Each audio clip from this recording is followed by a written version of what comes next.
שלום,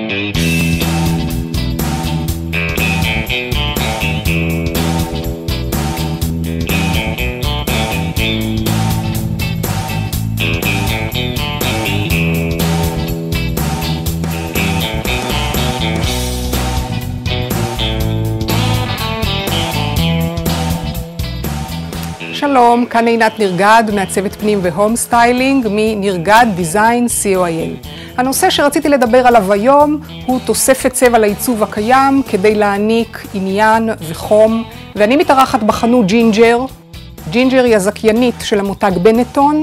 יש כאן כריות, מצעים, אגבות, וכן יבוא של פריטים מרחבי העולם, מווייטנאם, מקשמיר, מטיבט, של מפות, של פריטים לבית, של כלי אוכל. בכל מה שקשור לעיצוב פנים, החנות הזאת יש בה שילובים אינסופיים. כמעצבת פנים והום סטיילינג, אני הרבה פעמים נשאלת על ידי לקוחות מה להוסיף לעיצוב הקיים. הרבה פעמים אנשים נשארים נאמנים מתוך פחד, מתוך חשש לצבעים המונוכרומטיים, לשחור, לאפור, לחום, בעצם פוחדים להשתמש בצבע.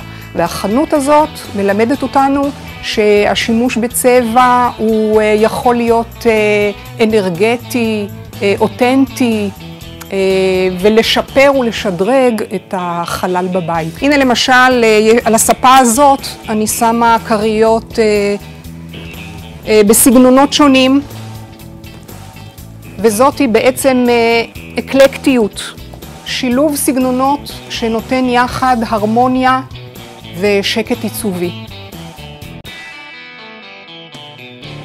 על המיטה הזאת סידרתי למשל כריות ושמיכה ושמיכות בשלל צבעים. יש כאן אחת רקומה, צבעוניות שונה ומגוונת, ובזה רציתי להראות שצריך להעיז. אני רוצה להכיר לכם את אורית קסטן, היא מעצבת המותג ג'ינג'ר, והחנות הזאת היא כתב היד שלה. אורית, מה הייחוד של החנות הזאת? החנות הזאת היא בעצם אוסף של כל מיני עבודות יד מכל מיני מקומות בעולם. יש פה המון רקמות, מאוד מאוד חשוב לי גם לשמר מסורות טקסטיליות עתיקות, כמו רקמות, כמו דפוסים שמודפסים ביד. בלוק פרינט, שזו לדוגמה המפה הזו, שהיא ממש נעשית בעבודת יד, בצורה הזו, זו החותמת, וכל גוון וכל אלמנט פה בעצם מודפס בצורה נפרדת, ממש בצורה כזו. ומה הסיפור מאחורי השטיח הזה? השטיח הזה זה עבודת יד, זאת רקמת צמר שנקראת קרואל. המוטיב הוא מוטיב קלאסי מסורתי, זה עץ החיים, Tree of Life, אבל הצבעוניות היא צבעוניות שלנו, של ג'ינג'ר, של כאן ועכשיו. אם אהבתם את הסרטון הזה, אם הוא השאיר אתכם, אם אתם רוצים לקבל עוד מידע, מאמרים בנושא עיצוב פנים והום סטיילינג, אתם מוזמנים להיכנס או לאתר שלי או ל-www.nirgaddesign co.il/guide, ותוכלו לכתוב לי, להשאיר שם ומייל.